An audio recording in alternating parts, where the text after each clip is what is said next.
work. It's a new week. So let's just take a couple minutes to settle in and come present. Take a deep breath in through your nose and hold it. And as you release it, allow yourself to relax your neck, relax your jaw, relax your shoulders, relax your back and your hips. And take another deep breath in and hold it. And as you exhale, release any remaining tension. Wonderful. And now let's gently press our palms together and softly rub our fingers against our palms. Feel the tingling in your fingers, the tingling in your palms, and the deliciousness of being physical. And bring yourself present. Welcome. I'm really excited about today's topic. What we're talking about is a shift of paradigm from, well, I'm not sure of the exact words, so maybe you can help me with that. So in the path of transformation, good morning. Oh, and I'm going to do a new thing this morning. Instead of responding to all the posts as they arise, I'm going to complete a thought and then look at the posts and go through them. So if I don't get to your post right away, it's not that I'm not aware of it. It's that I just want to try and make this a little bit more cohesive without the distractions. So what we're talking about today is a shift of paradigm from trying to overpower ourselves or get rid of things we don't like about ourselves, or vanquish them, conquer them, kill those parts, to a place of reverence and appreciation and gratitude. So let's get a little bit more specific. Recently, I recognized that there was a part of me that had an identity of suffering, that's what gave me my sense of who I was, or that was absolutely integral to my awareness of myself. And we have so many identities or so many things that we identify with. And it's actually those identities that keep us from our fullest expression of light and love and purpose that we came here to express. So we talk about in transformational pathways, killing the ego. And I'm going to instead invite you to relinquish the ego, or to honor and offer the ego up as a gift. And I'll talk about that in a minute. I'm just going to check the messages here, and I see Diane Allison Beiersdorfer is with us. Thank you so much for being with us, Diane. Okay, so we talk about ego death and conquering the ego, and what I want to talk about is that all of these identities that we have emerged to help us. Well, let's look at, instead of looking at these pieces of ourselves as impediments, let's look at these pieces of ourselves as gifts. So in my case, I was able to recognize that I had an identity, an identification with struggle. And how I discovered that was in a meditation that I've been doing from Joe Dispenza. And I think I may have said this already before. He was talking about what would it feel like to have all your needs met. And as I was meditating on that, what came to my awareness was the fact that I had no reference point for having all my needs met. It was pure imagination to come to a place where I could fathom that. And what was at the root of that was this experience of myself and my life with as having an underlying current of struggle. And struggle and sufficiency, or struggle and abundance and having all your needs met, cannot coexist. They just can't.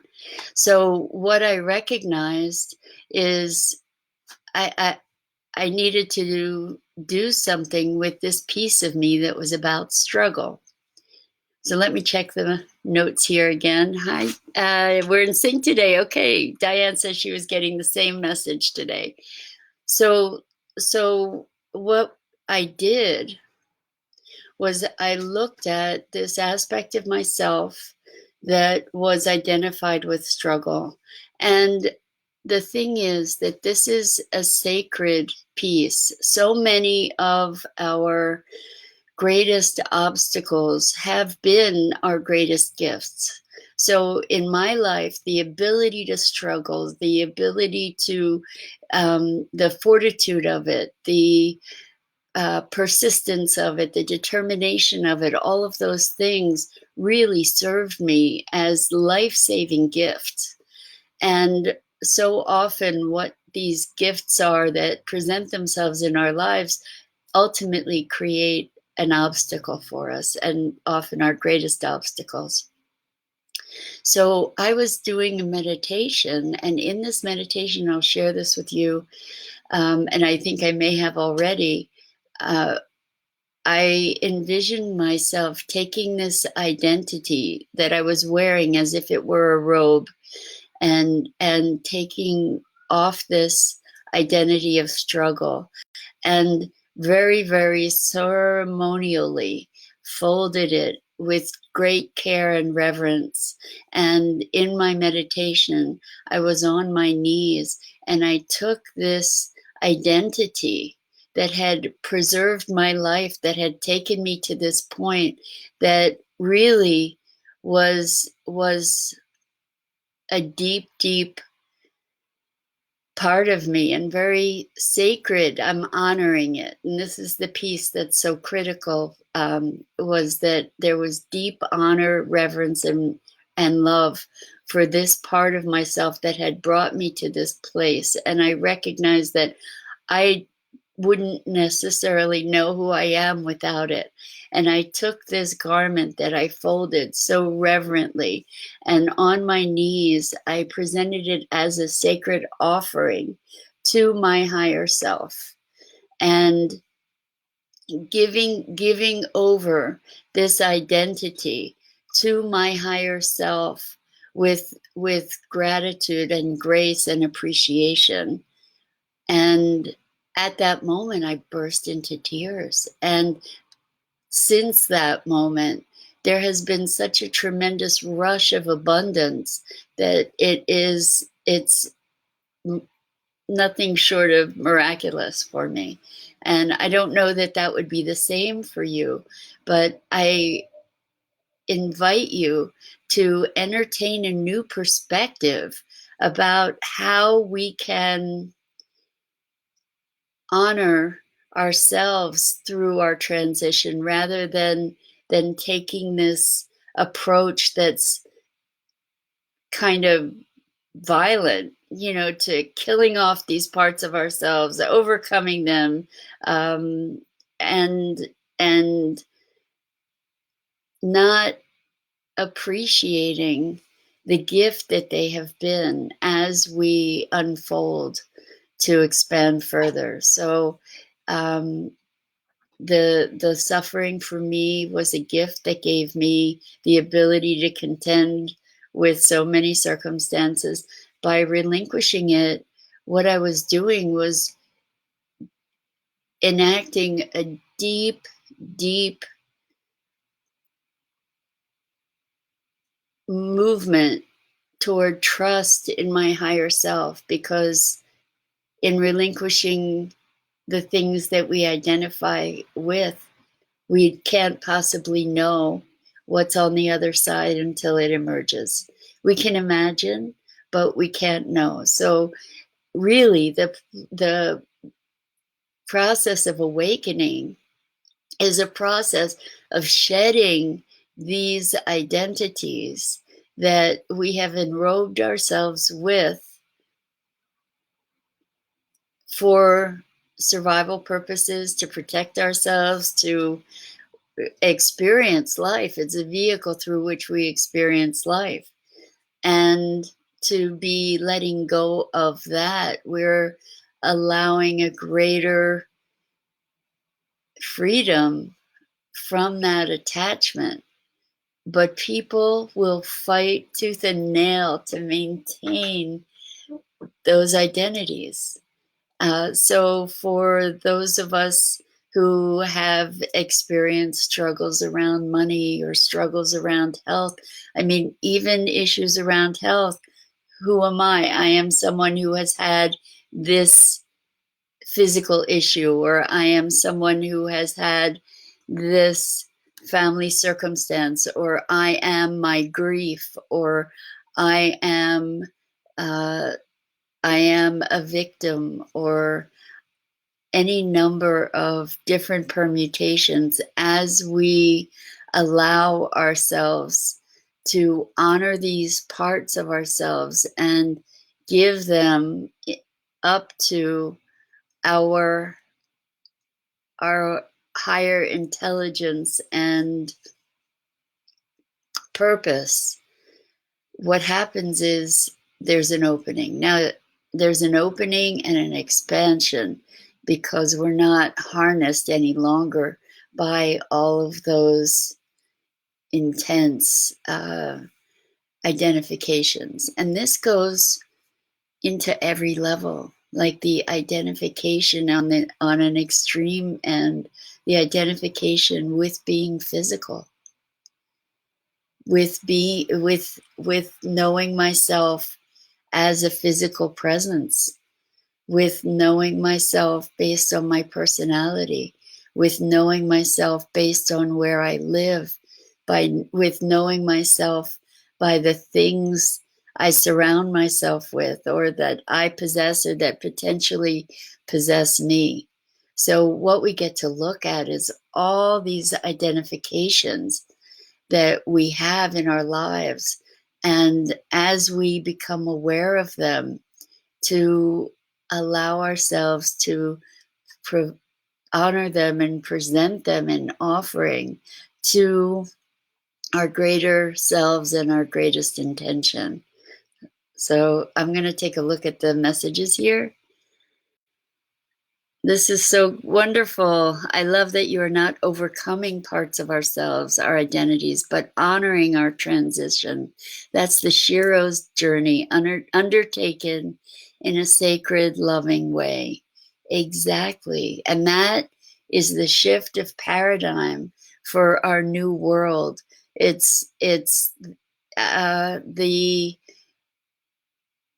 the power of love and acceptance and kindness. We know to be expressing kindness to others. What we may have been lacking is an expression of kindness to ourselves, and honoring ourselves, and giving ourselves the freedom through acceptance to be exactly where we are. And it's only by being where we are that we have the ability to transform. When we resist where we are, when we deny where we are, then we're adding layers upon layers that impede our ability to interact with what's there.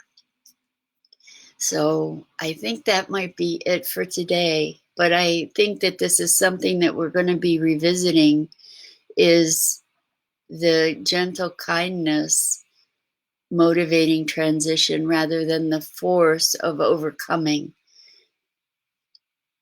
So expansion versus overcoming. Anyway, that's it for today. I invite you to check out all the other wonderful programming on Enlightened World Network.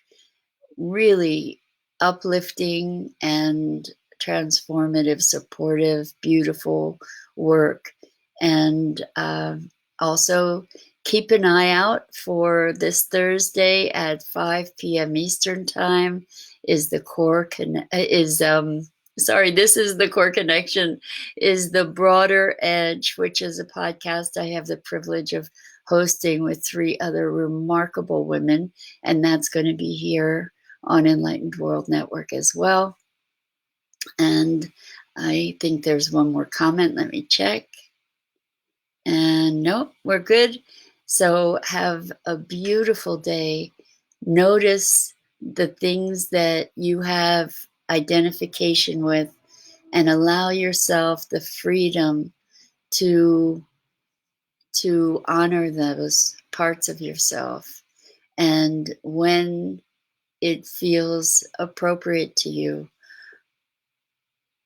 offer them, those parts of yourself, in a sacred ritual to your highest self and your highest knowing, with great love and great compassion. I'll see you tomorrow.